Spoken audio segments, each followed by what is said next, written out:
Hello, I am Jeff Tranel. It is a pleasure for me to share with you a bit of information about estate planning and succession planning. Many of us find thinking about and talking about death, especially our own, quite uncomfortable and difficult. Consequently, we just don't do it. But we need to think about our lives, our deaths, and how we can leave as positive a legacy as possible. As Lane Beaver in the documentary Centennial said, "Only the rocks live forever." There is an ancient proverb that states, "Failure to plan is planning to fail." Most business owners recognize the importance of a good succession plan in determining whether a business successfully transfers to the next generation and generations after that. Doing no planning or choosing to avoid the issue almost always leads to disastrous results. And yet, less than 40% of agricultural businesses have a succession plan. So what is the holdup? Succession planning is the first stage of an efficient transition of ownership, leadership, and management of a business to the next generation. Almost all business owners want their business to transfer to the next generation. Yet they do little or an insufficient amount of work to make that happen. Unfortunately, only about 1/3 of all family businesses successfully make that transition. Nearly 70% will not survive into the following generation, and 90% will not make it into the third generation. There is a difference between ownership and of management of a farm or ranch business. Thus, there is a real difference in how they are transferred to the next generation. Anyone can own a farm or ranch. It only takes money. Ownership is affected by the financial performance of the business.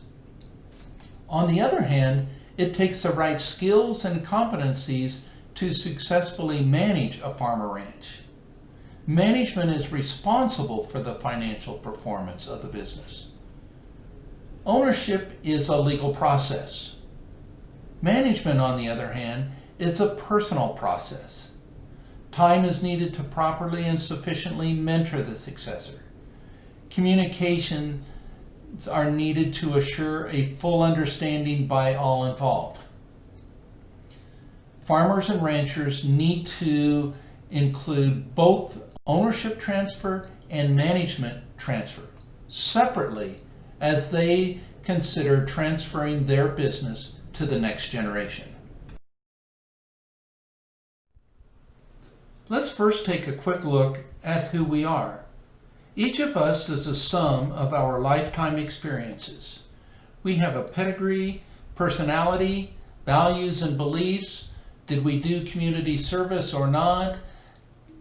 Our farms, ranches, other businesses, whatever it is that makes up who we are goes into what I call a life box. The problem is we typically don't know how to get out of that box. In other words, we struggle to share ourselves with others, including those very close to us. Several years ago, John Hewlett, Rod Sharp, and I developed a program called Leaving a Lasting Legacy. It is designed to help people, especially farmers and ranchers, talk about and share their values and life lessons, their personal possessions of emotional value, to reflect on and share with others their instructions and wishes for their final days, and to discuss the reasons for passing on their financial assets and real estate. The program also provides a few strategies and tools for more effectively communicating within the family on these topics.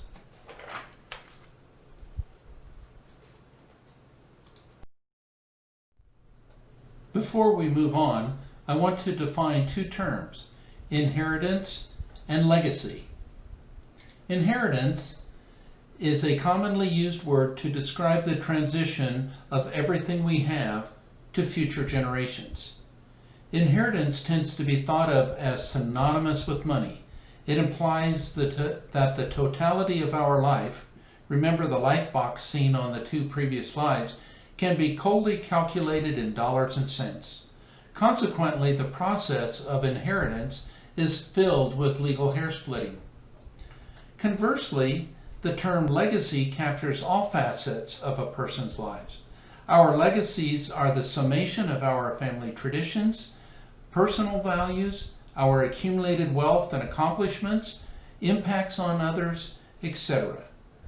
Regardless of the word you use, a successful transfer of your business and personal assets depends on effective family communications.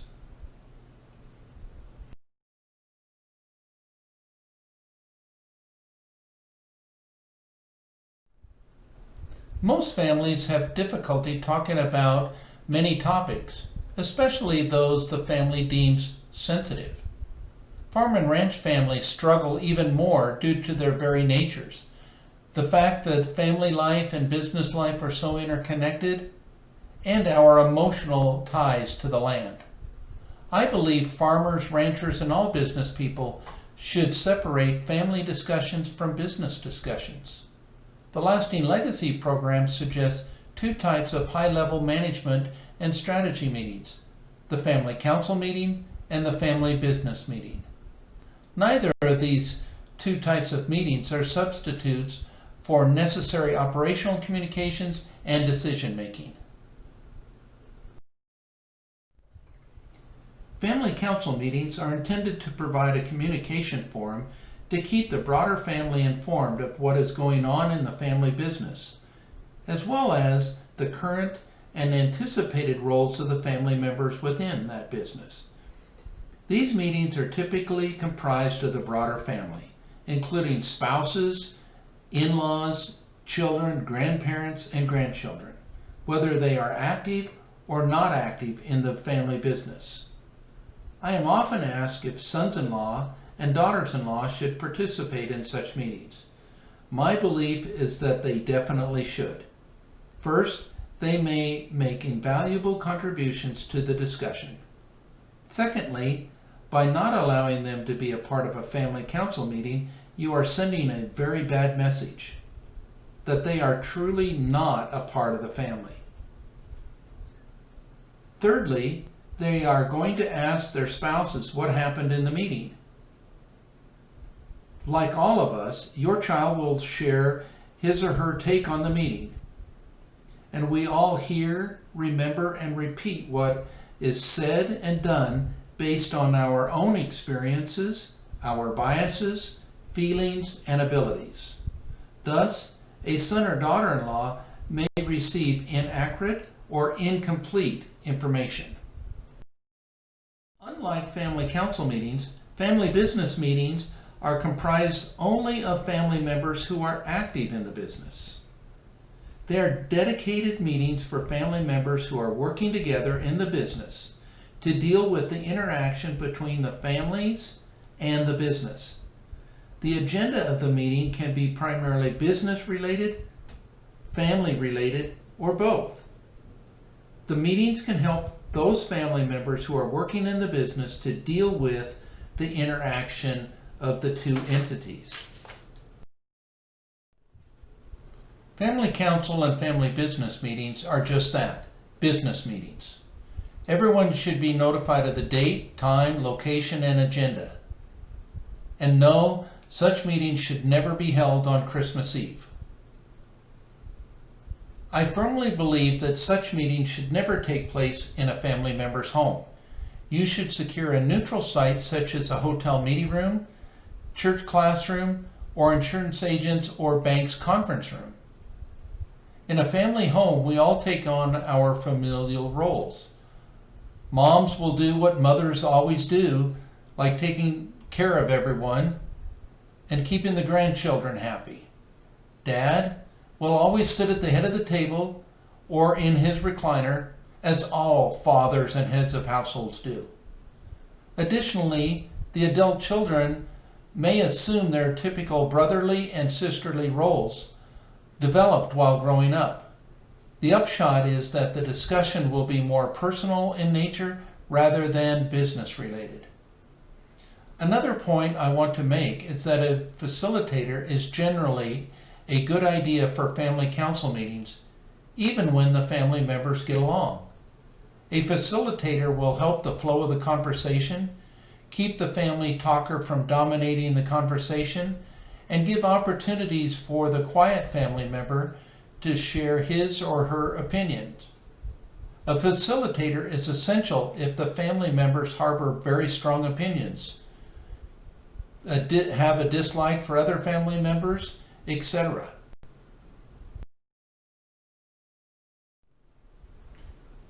There are 3 primary questions to be addressed during family discussions about estate planning and succession planning. 1 is, where are we? 2 is, where do we want to go? And question 3 is, how can we best get there? These questions should be answered for both the business and for personal circumstances.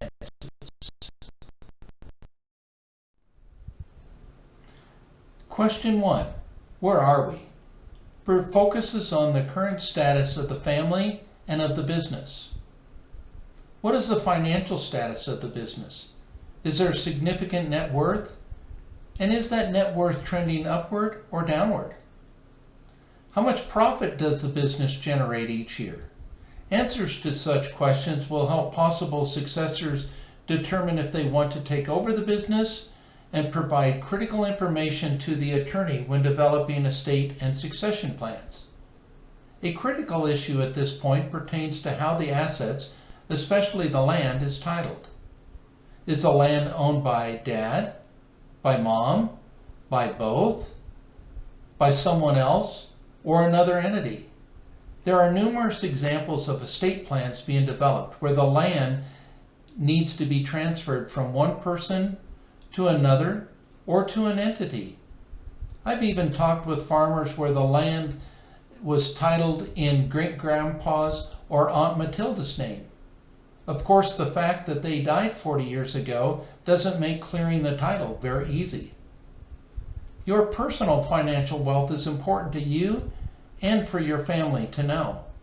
Your children may seem to be a bit greedy, but more likely they simply want to know if you have enough money to take care of yourself for the rest of your life.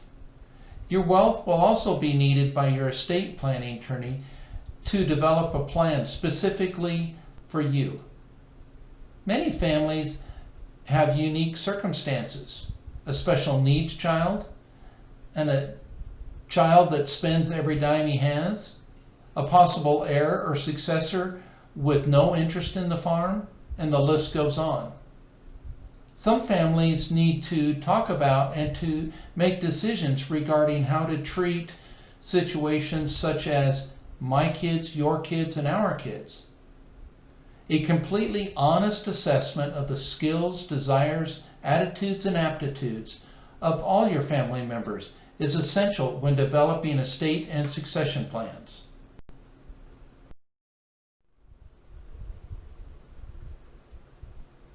The second primary question, where do you want to go, pertains to your wishes and your goals. What do you want to have happen to your farm or ranch business, to the land, to the cattle? What does your family want? Just assuming that one child will take over can cause both business issues and family problems. I am currently working with a family in which mom and dad simply assumed one son would take over the ranch.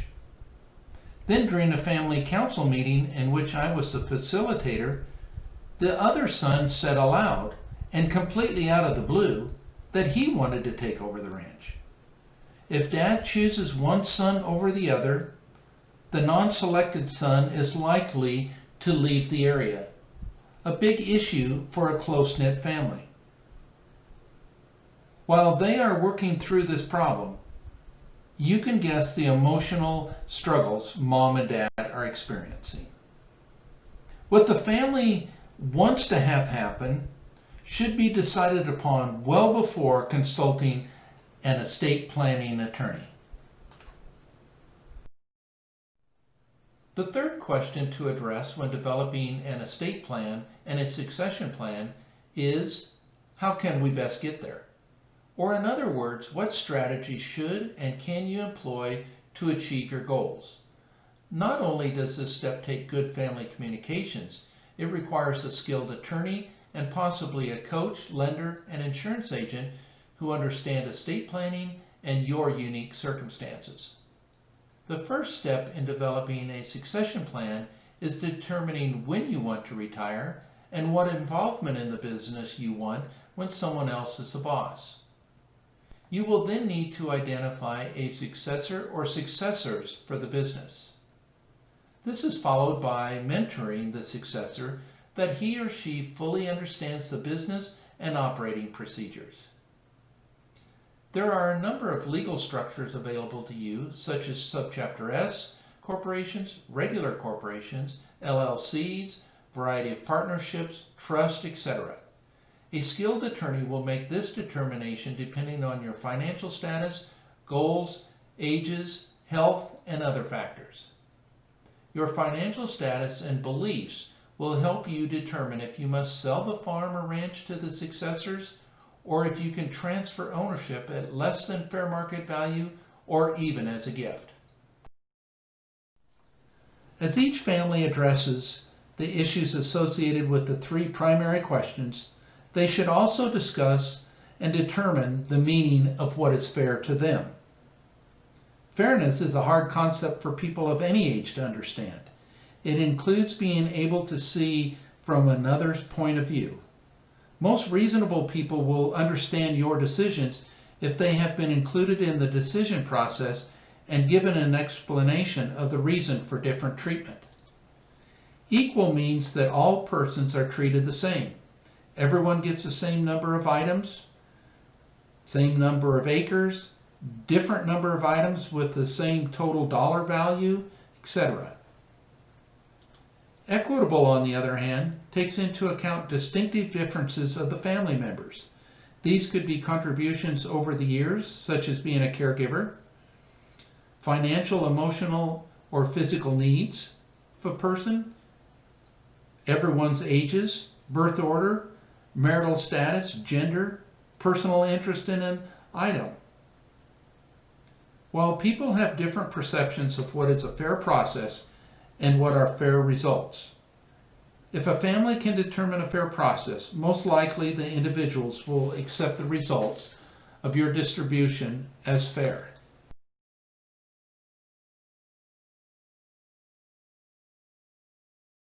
The non-business aspects and the reasons of transferring your life to future generations. The Lasting Legacy program focuses on your efforts into 4 pillars. On the next few slides, I will talk about each of those pillars. You can access the Lasting Legacy program at the Right Risk website under the Courses tab. The first pillar involves your values and life lessons. Rituals provide a sense of continuity, understanding, and love that strengthens family closeness. There are also opportunities for families to have good times and establish good memories to build upon when things are not quite so good. These feelings are communicated through the traditions in which we participate. Family history can either be in the form of stories, written documents, audio and video recordings, etc., that preserve the family's history for future generations. Who amongst us has not heard, "What was it like when you were a kid?" To identify the core of your belief system, define those things that you hold dear. Family, friends, education, career, anything else you feel is important to you or in some way defines who you are at this time. If you just say high morals, that is not a belief. Rather, it is a belief package that contains various aspects of what you believe. The core of a belief system contains things that mean something to you and provides you with your values.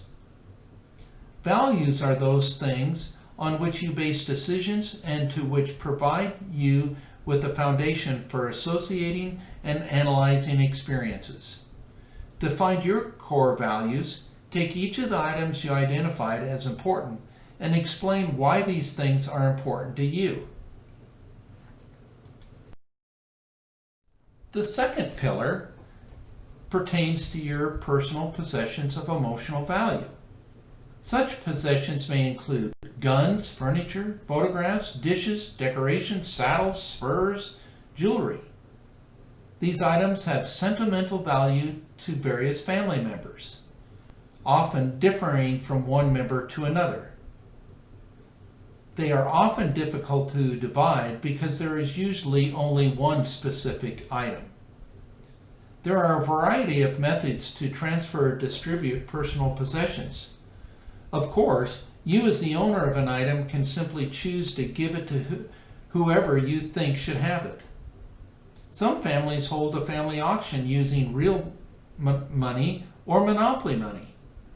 If you are planning to gift your possessions, I strongly recommend 1.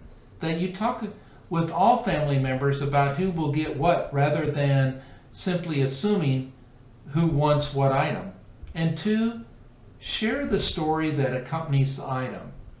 Remember, if you do nothing, some items are likely to be pilfered. It is important for individuals in this process to discuss, identify, and agree on a method or methods of transfer.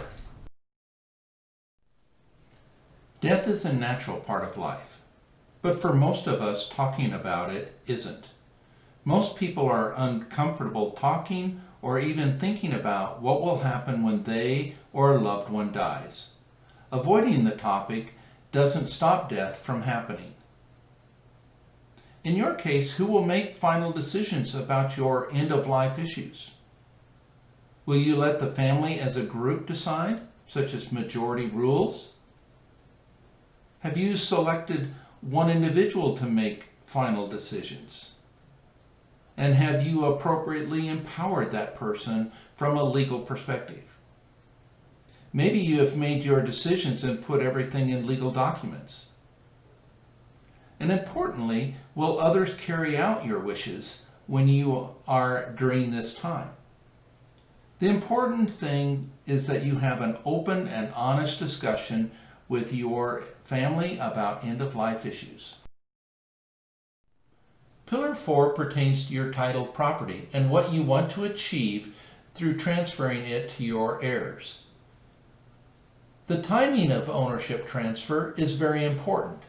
There are several good reasons to transfer ownership of the assets at the time of your death, including a step up in basis.